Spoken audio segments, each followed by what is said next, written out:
Hey guys, welcome to the Liberal Hive Mind, a channel solely focused on exposing the abundant hypocrisy of the left. Oh well, this builds perfectly on the point that I've been making over the last couple of weeks. The left has nothing. They have been reduced to a pathetic little party that has nothing to run on. They've lost on every issue, they've taken the wrong stance on every major issue, and the only thing they've done over the last however many years is attempt to slander, fearmonger, propagandize, and it's clear at this point that they've run out of tricks. You know, it worked in the 2018 election, supposedly. It seemed as though it was serving their purposes in the short term, but now it's all backfired. They've tried everything, every play in the book, and so I guess here we are with Democrats going full circle. Instead of walking backwards and reassessing and reimagining what the Democrat Party can be, no, it's just another double down coming right back to where it all started. The insurrection thing, the threat to democracy thing, didn't work out so great, so I guess Democrats are going right back to Russia collusion. Donald Trump is a Russian agent. Again. Oh my. We're really doing this in 2025. It seems as though that might very well be the case, as Joe Walsh takes to CNN to make the argument that Donald Trump must be working for Vladimir Putin. Vladimir Putin must have something on Donald Trump, as if we haven't heard that a million times. And just watch the reaction of the panel. It's that moment you realize the Democrats you're surrounding yourself with are completely freaking batshit insane. Let me show you guys exactly what I mean by that. We got some stuff to get into, so let's roll the tape. All right, folks, so take a look at this clip. It pretty much speaks for itself. Donald Trump is saying everything Vladimir Putin would say. And you mentioned the American people generally don't care about what's going on over there. The American president right now could be a plant, could be a Russian asset. I mean, think about that. Here I am. I know it's early in the morning to say something like that, but think about that.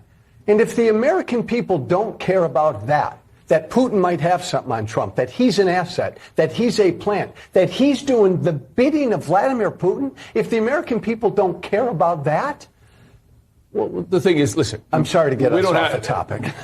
We don't have evidence of that. I mean, the point about their positions being aligned is a different. Donald Trump is a Russian agent. Can we please just cut through the nonsense? What Donald Trump is currently saying has nothing to do with Russia. It's about Ukraine. Trump is asking some very important, very valid questions, and he's injecting these questions straight into the public conversation. But of course, with these leftist warmongering sycophants, if you dare question why billions of taxpayer dollars are disappearing into the black hole of Eastern Europe, you're immediately labeled a Russian asset. Oh, he sounds exactly like Vladimir Putin. It's ridiculous. It was nonsense back in 2016, nonsense in 2020, 2021, and honestly, it's even more laughable now. And let's make it very simple for these establishment-type warmongering ideologues who are still pushing this garbage. If you support the prolongation of the war in Ukraine, you are on the wrong side of history. At least in my view. You're sending young men to die for the priorities of the globalist elite. You're not a defender of democracy. You're not standing up against tyranny. You are simply a useful idiot for the corrupt puppet master globalist class. How long has it been at this point? 4 years? 4 years this war has been raging on, and we've seen essentially no advancement. I mean, how much longer are we going to support, and not just support with our words, but support financially, sending these young people to slaughter? It's gotta come to an end. And the reality is, a diplomatic ending to this is possible. But somehow Donald Trump is a Russian agent for suggesting that? Somehow he's just working on behalf of Vladimir Putin? Give me a break. It seems like Trump's the only one with a freaking heart, which is funny because they always want to brand him as the heartless one. But come on, we understand what the stance is here. It has nothing to do with mimicking Russian propaganda and everything to do with this. The really important thing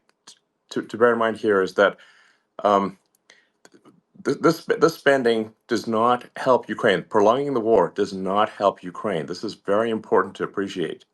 I think it's fantastic. Like, America wants to be the good guy. You know, that's actually pretty rare.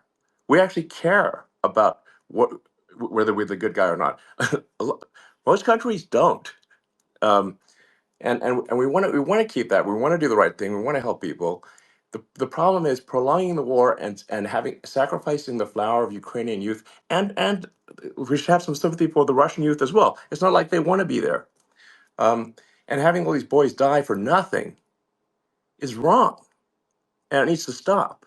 And that's what it comes down to. Elon is absolutely right. Spending money on Ukraine right now, on the Ukrainian war, is not helping the Ukrainian people. Ukraine is in ruins, and it's getting worse and worse by the day. Entire portions of their country have been hollowed out. And meanwhile, as it's all happening, their leader seems so busy doing Vogue photo shoots and running around begging for more and more cash. It's just unbelievable. It's hard to wrap your head around. People are dying. Hundreds of thousands of young people have died. And I wasn't kidding when I said he's doing Vogue photo shoots. This is what he's up to. Him and his wife posting for Vogue magazine. It's unfathomable. But anybody who points this out, anybody who questions or criticizes the behavior, is somehow now a Russian puppet. What a complete and utter farce. Obviously, that's just a tool being used to attack any dissenting voice. But again, these are valid criticisms. And the one point that has these leftoid brains completely imploding is Donald Trump's suggestion that Volodymyr Zelensky is acting like a dictator. But what else are you supposed to say? Let's just very quickly take a look at the track record. Mr. Volodymyr Zelensky called martial law, shut down elections, imprisoned political opponents, and dismantled opposing political parties. He's nationalized the media, taken full control of the nation's media. And Ukraine was supposed to have a new election by now, but he's denying it. He's denying democracy for his people. I mean, take those actions and apply them to literally any other leader. Apply that to Donald Trump and imagine what the left would be saying, even in wartime. The US has been at war for as long as I can remember, usually fighting multiple wars at once. Did it ever justify nationalizing the media, imprisoning political opponents, shutting down opposing political parties, or denying democracy to the American people? Never. So if that's the standard at home, why is that not the standard in Ukraine? That is a valid question to ask. That is not Russian propaganda. That's called critical thinking and analysis. But of course, the left has absolutely nothing else. All they have is fear-mongering and slander, and they're not even original with it. I mean, really, in 2025, going back to the 2017 talking point, our opponent is a Manchurian candidate. What do the Russians have on him? He's a Russian agent. He's a plant. Really? Come on. What an absolute farce. And you could even tell the Democrats at CNN recoiled after hearing that. We don't have evidence of that. It's almost as if they got flashbacks to the disastrous Russia era. I mean, clearly even some of them don't want to go back down that path. Come up with an actual argument instead of this ridiculous, slanderous, dismissive bullcrap. You know, maybe actually address the points that Trump's making instead of trying to scare people with these ridiculous narratives. Anyways, that's pretty much what I got for you guys on this one. Hopefully you enjoyed the video. If you did, make sure to leave a like and possibly subscribe. Thanks for watching, and I'll see you on the next one.